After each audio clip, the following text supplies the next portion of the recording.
Class. आज का हमारा लेक्चर है कंजर्वेशन ऑफ बायोडाइवर्सिटी कि बायोडाइवर्सिटी को हम कैसे कंजर्व कर सकते हैं, कैसे महफूज कर सकते हैं। देखते हैं अब इसमें क्या है। During the last century loss of biodiversity has been increasingly observed. अब लास्ट सेंचुरी में अगर हम देखें तो क्या हो रहा है कि हमारे पास जो बायोडाइवर्सिटी का लॉस है वो बहुत ज़्यादा इंक्रीज़ हो रहा है। हमारे पास जो एनिमल की स्पीशीज़ हों चाहे या प्लांट्स की स्पीशीज़ हैं वो हमारे पास लॉस हो रहा है, उनका वो डिस्ट्रक्ट हो रही हैं। In the modern era due to human inactions species and ecosystems are threatened with destruction to an extent rarely seen in earth history.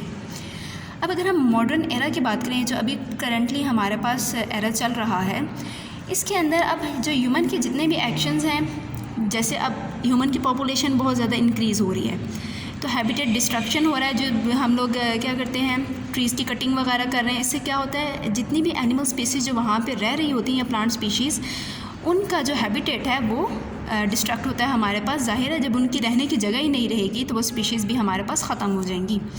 तो जो वहाँ पे स्पीशीज़ हैं या इकोसिस्टम है वो थ्रेटन हो जाता है, उसको ख़तरा पहुँचता है with destruction to an extent rarely seen in earth history.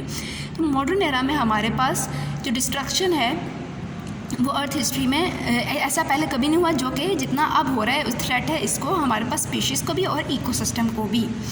A species that no longer lives in an ecosystem is called extinct in that ecosystem.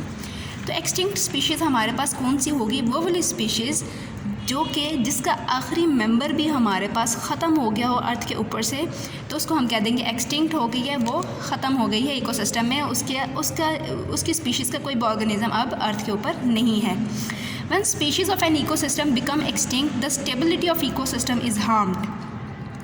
अब जब हमारे पास किसी भी एनिमल की स्पीशीज़ कोई भी कम हो रही है तो उससे क्या होगा, हमारे जो इकोसिस्टम की स्टेबिलिटी है, जो इकोसिस्टम का एक बैलेंस है, वो हमारे पास क्या होता है, डिस्टर्ब हो जाता है। Biologist warn that global ecosystem would collapse if biodiversity continues to reduce at the same rate. अब बायोलॉजिस्ट ने क्या किया, वार्न कर रहे हैं वो कि अगर इकोसिस्टम ऐसा ही चलता रहा तो हमारे पास क्या होगा कि अगर ऐसी डिस्ट्रक्शन होती रही, हैबिटेट की स्पीशीज़ हमारे पास ख़त्म होती रही, तो हमारे पास क्या होगा, बायोडाइवर्सिटी जो है वो रिड्यूस होती जाएगी विद द सेम रेट। तो हमारे पास क्या होगा, इकोसिस्टम जो है वो कोलैप्स कर जाएगा और बहुत ज़्यादा कोई बड़ा तूफ़ान या तबाही वगैरह भी आ सकती है। Many plant and animal species have gone extinct इन पाकिस्तान की अगर हम बात करें तो बहुत सारे प्लांट और एनिमल की स्पीशीज़ हमारे पास ऐसी हैं जो कि एक्सटिंक्ट हो गई हैं पाकिस्तान में। Examples of endangered and extinct animal species are lion tiger, Asiatic cheetah, Indian one horn rhinoceros, swamp deer, Indian wild ass, hangul, black buck. ये सारे के सारे जो ऑर्गेनिज्म है, स्पीशीज़ हैं हमारे पास एनिमल्स की, ये सारी इन्होंने हमें इंडेंजर्ड स्पीशीज़, इंडेंजर्ड और एक्सटिंक्ट दोनों के मिक्स के नेम बता दिए हैं कि कौन कौन सी स्पीशीज़ जो हमारे पास पाकिस्तान में अब एक्सटिंक्ट हो गई हैं या कौन सी जो इंडेंजर्ड हैं। इन्होंने उसके नीचे उसकी डायग्राम्स भी दिखा दिए। लॉयन है tiger, Asiatic cheetah, Indian wild ass, Indian one horn rhinoceros, swamp deer, black buck और हंगूल। अब ये हमारे पास एक साइड पैच है, उसमें हम देख लेते हैं दो डेफिनेशन है हमारे पास, एक तो एक्सटिंक्ट स्पीशीज़ की और एक है हमारे पास इंडेंजर्ड की। अब हम देख लेते हैं एक्सटिंक्ट और इंडेंजर्ड में डिफरेंस क्या है हमारे पास। In an ecosystem a species is called extinct when there is no doubt that the last individual of that species has died in that ecosystem.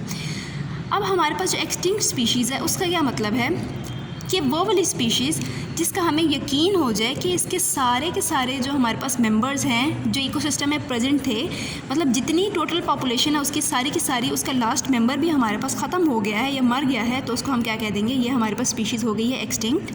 While endangered हमारे पास क्या है, a species is called endangered when it is at risk of extinction in near future. और वो वाली species जिसका अभी सारे के सारे पॉपुलेशन के मेंबर्स मरे नहीं हैं, अभी कुछ ना कुछ ज़िंदा हैं, लेकिन उनका ख़तरा है कि वो नियर फ्यूचर में हमारे पास एक्सटिंक्ट हो जाएंगे, मतलब पूरे के पूरे ख़त्म हो जाएंगे, तो उस स्पीशीज़ को हम क्या कह देंगे कि हमारे पास इंडेंजर्ड स्पीशीज़ है। तो इसका डिफरेंस जो है वो हमारे पास अक्सर आ जाता होता है, तो ये इसका डिफरेंस आप लोगों को आना चाहिए कि एक्सटिंक्ट स्पीशीज़ क्या हैं और इंडेंजर्ड स्पीशीज़ क्या हैं। तो आज के लिए इतना ही था कि कंजर्वेशन ऑफ बायोडाइवर्सिटी ज़रूरी है, किसके लिए, स्टेबिलिटी ऑफ इकोसिस्टम के लिए बहुत ज़रूरी है। तो अगर हम चाहते हैं कि हमारा इकोसिस्टम, हमारी इन्वायरमेंट स्टेबल रहे, कोई उसमें कोई तूफ़ान या नुकसान वगैरह ना हो, तो हमें बायोडाइवर्सिटी को कंजर्व करना ज़रूरी है। Thank you so much.